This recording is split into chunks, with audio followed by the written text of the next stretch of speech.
Hey guys, welcome back to my channel. If you don't know me, my name is Julia, aka Dr. Torellis, and I am an internal medicine resident in New York City.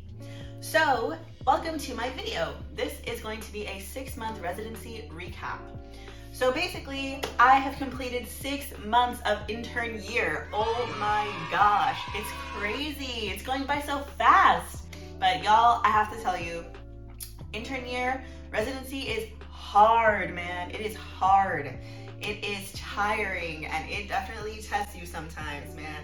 So just real quick before I get started, I just want to put a disclaimer that I am going to be talking about some pretty real things that are related to being a doctor, such as, patients coding. If you get, freaked out by those types of stories or gruesome things, then I think you might want to skip this one. If you don't, or you're really interested to know what it's really like as a doctor and how these first experiences really feel, then please continue watching. I'm really surprised by how well I've acclimated to becoming a real doctor out of medical school. So, right before I graduated medical school, I was so nervous. I was like, oh my God, I'm gonna be a doctor. I don't even remember anything from studying for step 1 and step 2. How am I gonna do this? And once I got in, from the first day, it was like my medical school really did not let me down. I knew what to do. I knew how to see my patients. I knew what information to gather for my presentations. Everyone was super welcoming and warm. I've gone through tons of different rotations at this point. Basically, I've rotated through, I think, every aspect of the hospital. I really wanted to share some first experiences that I've had as a doctor so that I don't forget them. This is something that is good for me to look back on in the future too. Don't forget to like and subscribe if you haven't already, okay? Let's get started. I had never done CPR on a real person in medical school. Other people had done that, that I went to medical school with, but I never had the experience. I came pretty close a couple of times, when I was in the NICU, when I was in the ICU.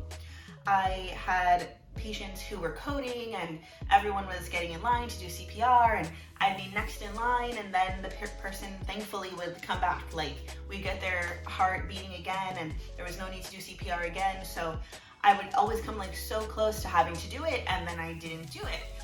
And I was feeling really insecure because I'm supposed to be a doctor now, but I haven't had this experience and I don't know if I know how to do it right. I don't know if I would freak out in the moment, So when I actually had the experience, I was freaking out. I was on night float, so when it's the nights, you don't have as much staff in the hospital. So we get called overhead. The nurses had called for the hospital staff to come as an emergency, a rapid response to a patient who was in trouble. And this patient, what was going on with this patient was that they had a really low blood pressure and a really low oxygen saturation. So we come in, we realize that the patient probably, did what we call aspirating, aspirated. So what happens is that sometimes when we cough or when we make a lot of sputum in our mouths, we normally, if you have good mentation and you're not really sick, you're able to clear those secretions by swallowing them, and it's safe for you. But sometimes people accidentally breathe them into their lungs. So in this patient's case, they had breathed those secretions into their lungs and it caused a blockage. So we're in the room trying to decide, okay, we need to definitely suction out the fluid that this person has swallowed or has breathed in so that we can get oxygen into their lungs. But as we're there, there's a team of maybe, at that point it was 4 people in the room, and I was one of the 4. And I was looking at the person and I realized that this person wasn't moving at all. And sometimes when a person aspirates, they don't move very much, but you at least see them trying to take a breath. And I didn't see that this person was trying to take a breath. So I was like, hey guys, is this patient breathing? And one of my co-interns took out her stethoscope and started listening to the patient's chest and said, I don't hear anything. So she didn't hear any breathing sounds, and she didn't hear any heart sounds, which means that the patient was what we call coding. Whoever knows the patient, we determine what is the status of the patient. Are they DNR DNI, meaning do not resuscitate, do not intubate, which means do not do CPR, or are they full code? And so this patient was full code. So this is my first time really being in the situation where we have to do chest compressions to save this person's life. And so the nurses knew exactly what to do. They lowered down the bed flat and started doing CPR on the patient. But the thing is that the nurses have their role in a code, which is to administer medications. So the nurse could not be the one doing chest compressions for a full round of chest compressions, which is 2 minutes long. So we had to switch over, and the closest person next to the nurse was me. So the nurse had done maybe like a few compressions, maybe like 4 or 5 compressions before we switched. And when we switched, that's my first time ever doing CPR. And so I was awkward. I didn't really know like how it was gonna feel. I didn't know what to expect, and my adrenaline was going. Like my hands were sweating, my adrenaline, my heart was pounding, and I was like, I need to do this. Like there's no way out of it. I was afraid to hurt the patient's body, but then once I got into the rhythm of doing it, it was just like I was too short, first of all, to adequately reach the patient. So I'm trying to do chest compressions and I'm realizing that they're not deep enough. So I got up on the bed with the patient. So it's like literally like the scene from Grey's Anatomy. Like my knees are on the bed with the patient and I'm doing chest compressions on the patient. And at that point, it was just me and the patient and the rhythm and me trying to help save this patient's life. And it was a little bit awkward because I'd never done it before, but I was just trying my best, trying to remember my training, and at times I was getting feedback. So when you do CPR, you have someone there who helps, who's observing, who's kind of out of it, like out of the thick of doing chest compressions, who has a lot of experience, and that person will give feedback, like go deeper, go faster, slow down. So I was having feedback, listening to the team telling me, okay, slow down, you're going a little bit too fast, but the depth that I was going was good. And as I was pushing down on this patient's chest to do CPR on them, I felt the ribs crack under my hands. And I was like, it wasn't how I expected it to feel. Like I expected it to feel harder. I expected it to hurt me, my hands, to do it, but it didn't. I just heard like snaps under my hands as I was pressing down, and I was surprised at how easy it was to break the ribs. It was a really intense experience. And so, my 2 minutes, it was like I'm burning, I'm sweating, my heart is pounding, and I hear, okay, 10 seconds left, and I'm pushing with all my might to like help this patient to get what we call ROSC, which is like return of spontaneous circulation. I went and I did my set of chest compressions and there was still no pulse.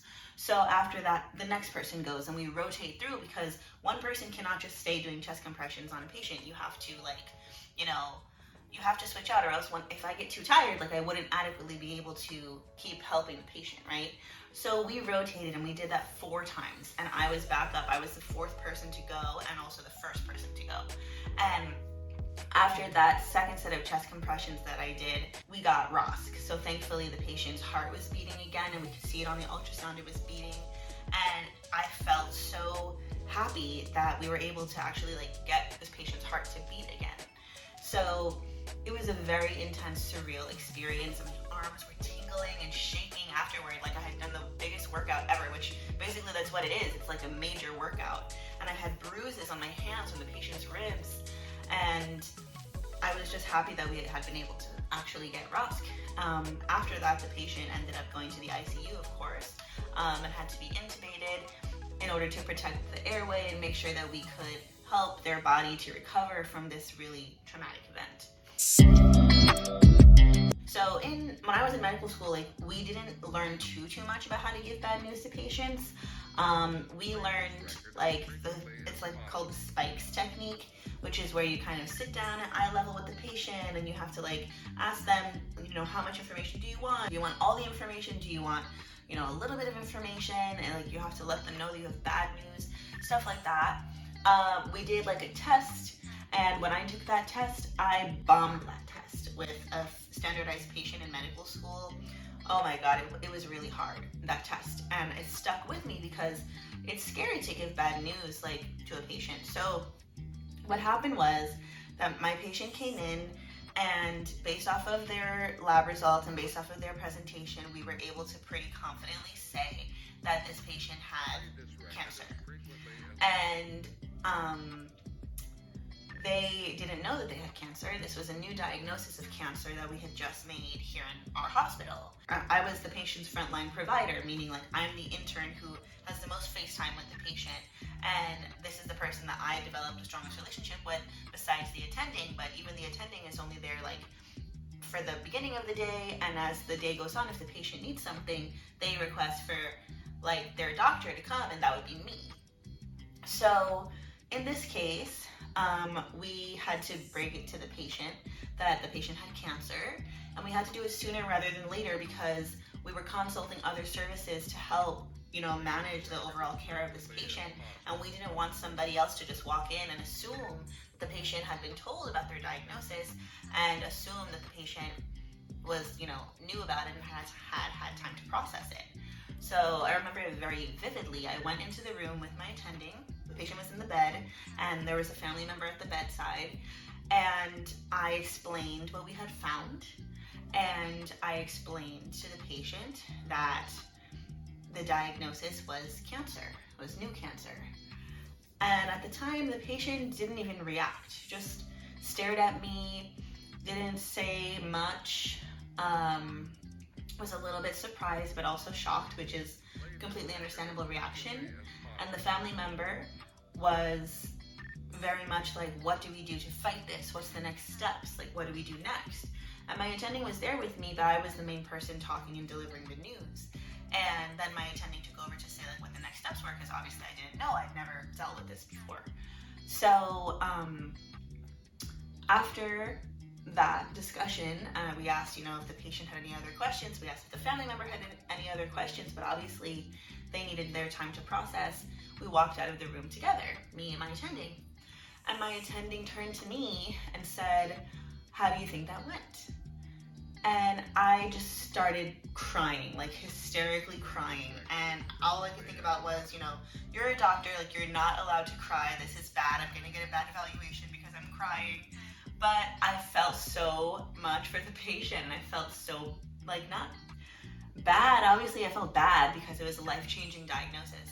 I felt the gravity of the fact that I had just given a life-changing information, and the weight of the responsibility that comes with being a doctor. And I knew in that moment that this is not going to be the first time that I ever do this, that I ever come into a room and basically change someone's life in the matter of seconds with the words that I use. And I was really happy that I had been able to get across the information in a way that I was able to answer their questions and go slowly so that they could hopefully understand and retain what I was saying. My attending was really nice to me and, basically just said that this is something that she has had to deal with in the past multiple times, and that it gets easier to give this type of news, even though obviously it's sad every time.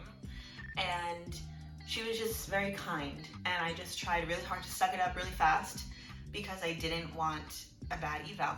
You're not supposed to get too emotionally attached. You're not supposed to get too emotionally impacted by what's going on with your patients, and that sometimes can be a red flag in medicine. So I just tried to make sure to put on a brave face in front of her, and then I went to the bathroom and I kept crying until I got my shit together and I stopped crying.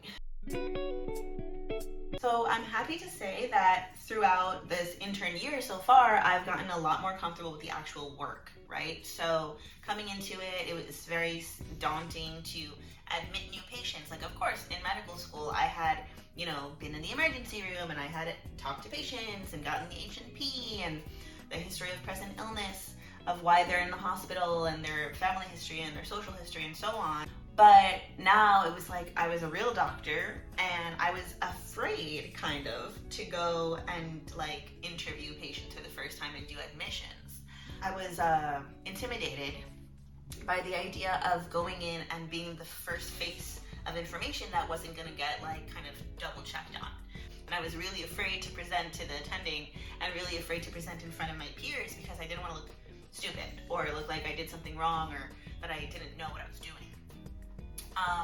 But I'm happy to say that since the 6 months have passed, I have done so many admissions. I feel so much more confident with my presentation skills.